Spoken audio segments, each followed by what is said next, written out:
In 1904, William Borden graduated from a Chicago high school. As the heir to the Borden milk fortune, he was already wealthy upon his graduation. For a present for graduating high school, his parents gave the 16-year-old boy a trip around the world. As the young man traveled throughout Asia, the Middle East, and Europe, he felt a growing burden for the world's hurting people. Finally, Bill Borden wrote about his desire to become a missionary and to serve God's people all around the world. One of his friends expressed disbelief that Bill was, quote, throwing his life away as a missionary. In response to that, he wrote 2 words in the back of his Bible: no reserves. Upon arriving at the campus of Yale University in 1905, Borden's classmates began to notice something different. His spiritual maturity was far above everyone else. During his college years, Bill Borden made an entry in his personal journey that defined what his classmates were already seeing in him. That entry simply said, say no to self and yes to Jesus every time. During his first semester at Yale, Borden started a Bible study in the mornings that would later transform campus life. You see, his small prayer group gave birth to a movement that soon spread across the entire campus. And by the time Borden became a senior, 1,000 of Yale University's 1,300 student body number was attending his Bible study. Borden's outreach ministry was not confined only to the campus, but he would go out into the streets of New Haven and he would care for widows and orphans and the disabled.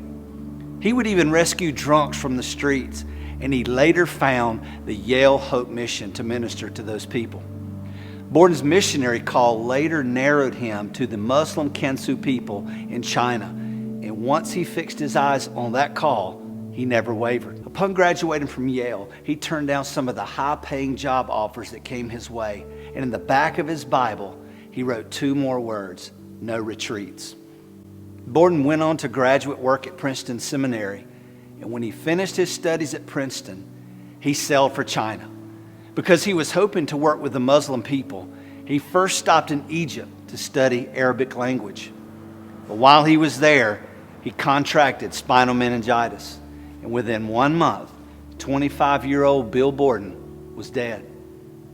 When the news of William Borden's death was cabled back to the United States, the story was carried by virtually every newspaper in America. A wave of sorrow went around the world. It said Borden not only gave away his wealth, but himself in such a way that was so joyous and natural that it seemed a privilege rather than a sacrifice. Was Bill Borden's untimely death a waste? Not in God's perspective.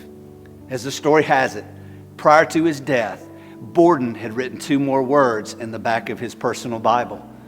Underneath the words, no reserves, no retreats, he wrote the words, no regrets. What will be said of you in this season? Will you hold back the greatest of what God has placed in you?